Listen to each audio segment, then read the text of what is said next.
નમસ્કાર, હું છું માર્ગી. આપની સાથે હેડલાઇન્સમાં જોઈએ કેટલાક મહત્વના સમાચાર.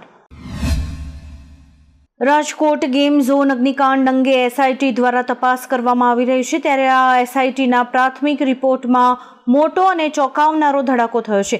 એસઆઈટીના પ્રાથમિક રિપોર્ટ પ્રમાણે રાજકોટના ટીઆરપી ગેમ ઝોનની અંદર સપ્ટેમ્બર 2023માં પણ આગ લાગી હતી. તે સમયે પણ વેલ્ડિંગના કારણે જ આગ લાગી હતી. એટલું જ નહીં, મવડી ફાયર સ્ટેશનની ટીમ ઘટના સ્થળે પણ ગઈ હતી.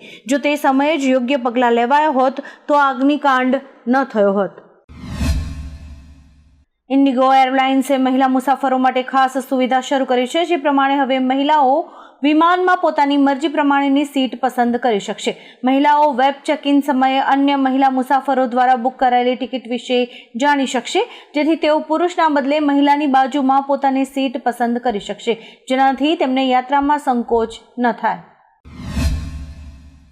દિલ્હીના મુખ્યમંત્રી અરવિંદ કેજરીવાલે ફરી જેલમાં જતા પહેલા દિલ્હીના લોકોને વિડીયોના માધ્યમથી સંદેશ આપ્યો છે. કેજરીવાલે લોકોને તેમના માતા પિતાનું ધ્યાન રાખવાનું કહ્યું છે. આ સાથે જ આશંકા વ્યક્ત કરી છે કે આ વખતે જેલમાં તેમને વધારે ત્રાસ આપવામાં આવશે. તેમણે કહ્યું કે દેશને બચાવતા જો મારો જીવ જતો રહે તો દુઃખી ના થતા.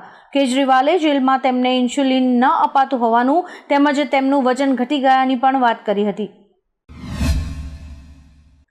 સોશિયલ મીડિયા પર કેદારનાથ ધામનો એક વિડીયો સામે આવ્યો છે, જેમાં સેનાના ચિનુક હેલિકોપ્ટર દ્વારા મહિન્દ્રાની થાર ગાડી ઉતરી રહી છે. તેને લઈને જે માહિતી સામે આવી છે તે પ્રમાણે વૃદ્ધ, દિવ્યાંગ અને બીમાર યાત્રાળુઓને હેલિપેડથી મંદિર પરિસર સુધી લઈ જવા માટે આ થાર ગાડીનો ઉપયોગ કરવામાં આવશે. હાલ તો આ વિડીયો સોશિયલ મીડિયા પર વાયરલ થઈ રહ્યો છે. દિલ્હીમાં 1 જૂને યોજાનારી ઇન્ડિયા એલાયન્સની બેઠકમાં પીએમ પદના ઉમેદવારની પસંદગી થઈ શકે છે. તમામ દિગ્ગજ નેતાઓએ બેઠક માટે કોંગ્રેસના આમંત્રણનો સ્વીકાર કર્યો છે. શરદ પવાર, રાહુલ ગાંધી, અરવિંદ કેજરીવાલ, સપા તરફથી અખિલેશ યાદવ અને આરજેડી તરફથી તેજસ્વી યાદવ આ બેઠકમાં ભાગ લેશે. આ મુદ્દે જયરામ રમેશે કહ્યું છે કે બહુમત નક્કી થયા બાદ તમામ સહયોગી દળો 48 કલાકથી ઓછા સમયમાં પીએમ પદ માટે ઉમેદવારની પસંદગી કરી લેશે. 1 જૂને 7મા અને છેલ્લા તબક્કાની ચૂંટણી પહેલા કોંગ્રેસના નેતા જયરામ રમેશે મોટો દાવો કર્યો હતો. તેમણે કહ્યું કે કોંગ્રેસ અને ઇન્ડિયા ગઠબંધન દેશના ઘણા રાજ્યોમાં શાનદાર પ્રદર્શન કરશે. રાજસ્થાન, કર્ણાટક, તેલંગાણા અને મહારાષ્ટ્રમાં કોંગ્રેસ પાર્ટીને મોટો ફાયદો થશે. આ સિવાય છત્તીસગઢ, મધ્યપ્રદેશ અને આસામમાં પણ પાર્ટીની સ્થિતિ સુધરશે. ભરૂચથી ભાજપના સાંસદ મનસુખ વસાવાએ ત્યાંના અધિકારીઓ પર ભ્રષ્ટાચારના આરોપો લગાવ્યા છે. તેમણે કહ્યું છે કે કેટલાક અધિકારીઓ ખનન માફિયા સાથે મિલીભગત ધરાવે છે. રેતીના ઓવરલોડ વાહનોને લઈને તેમણે કહ્યું કે આમાં ડીડીઓ, ટીડીઓ, આરટીઓ, ભૂસ્તર વિભાગ અને પોલીસ સહિત તમામ અધિકારીઓ મળેલા છે. કોઈ વિપક્ષના નહીં પણ ભાજપના નેતાઓએ જ ભ્રષ્ટાચાર થતો હોવાનું કબૂલ્યું છે. કન્યાકુમારીના વિવેકાનંદ રોક મેમોરિયલમાં નરેન્દ્ર મોદીના ધ્યાન કાર્યક્રમ દરમિયાન સામાન્ય પ્રવાસીઓને મુલાકાત લેવાની મંજૂરી આપવામાં આવી છે. ઉલ્લેખનીય છે કે અગાઉ પીએમના કાર્યક્રમને કારણે અહીં 1 જૂન સુધી સામાન્ય લોકોના પ્રવેશ પર પ્રતિબંધ હતો, પરંતુ પીએમ મોદીએ આ અંગે સૂચના આપી કે લોકોને પ્રવેશ આપવામાં આવે, જેથી સામાન્ય લોકોને કોઈ મુશ્કેલી ન પડે. આ પછી પ્રવાસીઓને ફરીથી અહીં આવવાની મંજૂરી આપવામાં આવી છે.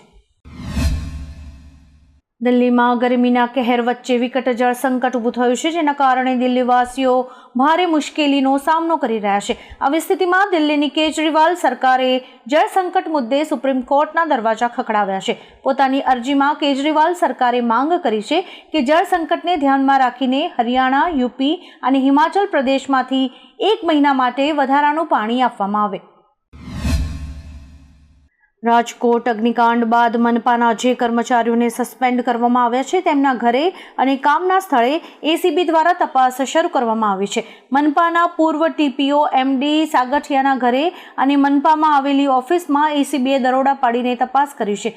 સાગઠિયાના બેંક ખાતાની પણ તપાસ થશે. આ સિવાય ચીફ ફાયર ઓફિસર ઇલિયાસ ખેર, રોહિત વિગોરા, મુકેશ મકવાણા અને ગૌતમ જોશીના પણ ઘર અને ઓફિસની તપાસ થશે. ઓસ્ટ્રેલિયાના પૂર્વ ક્રિકેટર રિકી પોન્ટિંગે T20 વર્લ્ડ કપ પહેલા એક ભવિષ્યવાણી કરી છે. તેમણે કહ્યું કે મારા મતે T20 વર્લ્ડ કપમાં સૌથી વધુ વિકેટ લેનાર બોલર જસપ્રીત બુમરાહ હશે. તે ઘણા વર્ષોથી સારું પ્રદર્શન કરી રહ્યા છે. IPL 2024માં પણ તેમનું પ્રદર્શન શાનદાર રહ્યું છે. તે નવા બોલને સારી રીતે સ્વિંગ કરાવે છે. આ સિવાય ઓસ્ટ્રેલિયાના બેટ્સમેન ટ્રેવિસ હેડ સૌથી વધુ રન બનાવનાર ખેલાડી બની શકે છે. લોકસભા ચૂંટણીના 7મા અને અંતિમ તબક્કા અંતર્ગત 1 તારીખે મતદાન થવાનું છે. આ દરમિયાન મધ્યપ્રદેશ કોંગ્રેસે એક્સ પર એક સર્વે પોસ્ટ કરીને ઇન્ડિયા ગઠબંધનની જીતનો દાવો કર્યો છે. પાર્ટીએ લખ્યું છે કે કોંગ્રેસ ગઠબંધનને 332 બેઠકો, ભાજપને 196 બેઠકો અને અન્યને 21 બેઠકો મળી શકે છે. 4 તારીખ આવી રહી છે અને નવી સરકાર લાવી રહી છે. સરકારી નોકરીઓમાં પ્રમોશનને લઈને સુપ્રીમ કોર્ટે મોટી ટિપ્પણી કરી છે. સુપ્રીમ કોર્ટે કહ્યું છે કે કોઈ પણ સરકારી કર્મચારી પ્રમોશનને પોતાનો અધિકાર નહીં માની શકે, કારણ કે બંધારણમાં તેના માટે કોઈ જ માપદંડ નક્કી કરવામાં નથી આવ્યા. સરકાર અને જે તે સંસ્થાન પ્રમોશન માટેના માપદંડો નક્કી કરવા માટે સ્વતંત્ર છે. નોકરીનો પ્રકાર અને ઉમેદવારના કામને આધારે પ્રમોશન અને તેના નિયમો નક્કી કરી શકાય છે. વડોદરા વાસીઓ માટે આ ઉનાળો આકરો સાબિત થયો છે. વડોદરામાં હીટ સ્ટ્રોકને કારણે વધારે 2 લોકોના મોત થયા છે, જેમાં છાણી પોલીસ સ્ટેશનના ASI દીપક માલસુરે અને 36 વર્ષીય યજ્ઞેશ પટેલનો સમાવેશ થાય છે. છેલ્લા 17 દિવસમાં ગરમીને કારણે 48 લોકોના મોત થયા છે. વર્તમાન સમયે વડોદરાની SSG હોસ્પિટલના હીટ સ્ટ્રોક વોર્ડમાં 13 લોકો દાખલ છે, જેમાંથી 5 લોકો વેન્ટિલેટર પર છે. ગોંડલથી ભાજપના ધારાસભ્ય ગીતાબા જાડેજા અને પૂર્વ ધારાસભ્ય જયરાજસિંહ સોલંકીના દીકરા ગણેશ સામે અપહરણ અને હત્યાના પ્રયાસની ફરિયાદ થઈ છે. પ્રાપ્ત માહિતી અનુસાર તેમણે જૂનાગઢ NSUIના પ્રમુખનું અપહરણ કર્યું હતું. બાદમાં તેમને ગણેશગઢમાં લઈ જઈને કપડાં કાઢી માર્યો હતો અને વિડીયો પણ ઉતાર્યો હતો, જે અંગે ભોગ બનનારે પોલીસ ફરિયાદ નોંધાવી છે. સમગ્ર મામલે પોલીસે તપાસ હાથ ધરી છે.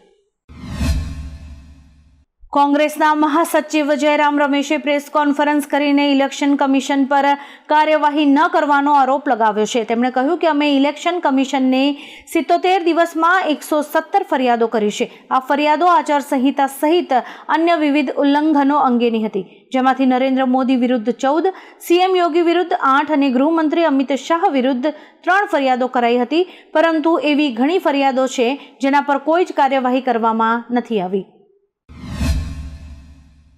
રશિયાના રાષ્ટ્રપતિ વ્લાદિમીર પુતિનનું સાઇબેરિયામાં આવેલું ઘર આગમાં બળીને ખાખ થઈ ગયું હતું. એવું કહેવાઈ રહ્યું છે કે આ આગ પાછળ યુક્રેનનો હાથ છે, કારણ કે યુદ્ધ દરમિયાન રશિયાએ યુક્રેનમાં ભારે વિનાશ કર્યો છે.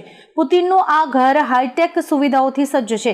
તેની સુરક્ષા એટલી ચુસ્ત છે કે કોઈ સામાન્ય રશિયન નાગરિક પણ તેમાં પગ મૂકી નથી શકતો. આવી સ્થિતિમાં આ લાગેલી આગ અનેક સવાલો ઊભા કરી રહી છે. આ ઘરમાં પરમાણુ બંકર પણ છે.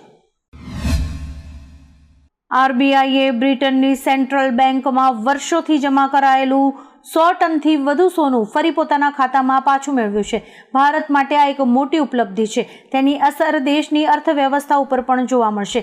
અધિકારીઓનું કહેવું છે કે આગામી દિવસોમાં લગભગ 100 વધુ ટન સોનું ભારતમાં લાવવામાં આવશે. ભવિષ્યમાં નાણાકીય સ્થિરતા જાળવી રાખવા માટે RBI દેશની તિજોરીમાં સોનાની રકમ વધારી રહી છે. દેશમાં કાળઝાળ ગરમીએ લોકોના જીવ લીધા છે, જેના કારણે હવે મૃત્યુઆંક વધી રહ્યો છે. ગુરુવારે દેશમાં ગરમીના કારણે 270થી વધુના મોત થયા હતા. સૌથી વધુ મૃત્યુ યુપીમાં નોંધાયા હતા. બિહારમાં 65 લોકોએ જીવ ગુમાવ્યા છે. ભારે ગરમીના કારણે દિલ્હીમાં 1 અને હરિયાણામાં 2 વ્યક્તિના જીવ ગયા છે. ઓડિશામાં 41 અને ઝારખંડના રાંચીમાં 11 લોકોએ જીવ ગુમાવ્યા છે. લોકોને દિવસ દરમિયાન બહાર ન નીકળવાની અપીલ કરાઈ છે. હજુ તો સ્માર્ટ મીટરનો ડખો માંડ થોડો શાંત થયો હતો, તેવામાં વડોદરામાં ફરી એક વખત સ્માર્ટ મીટરનું બિલ લાખોમાં આવતા લોકો રોષે ભરાયા છે. વડોદરાના જેતલપુરમાં રહેતા અને ડ્રાઈવર તરીકે કામ કરતા ઇબ્રાહીમ પઠાણને સ્માર્ટ મીટરનું 13 લાખ રૂપિયા બિલ આવતા પરિવાર ચિંતામાં મુકાયો છે. ઉલ્લેખનીય છે કે તેમના ઘરમાં માત્ર 2 લાઇટ અને 2 પંખા જ છે. આમ છતાં 13 લાખ રૂપિયા બિલ આવ્યું છે. આવા જ કેટલાક રસપ્રદ સમાચારો નિહાળવા માટે અમારી યુટ્યુબ ચેનલને લાઇક, શેર અને સબસ્ક્રાઇબ કરો અને જોતા રહો હેડલાઇન્સ.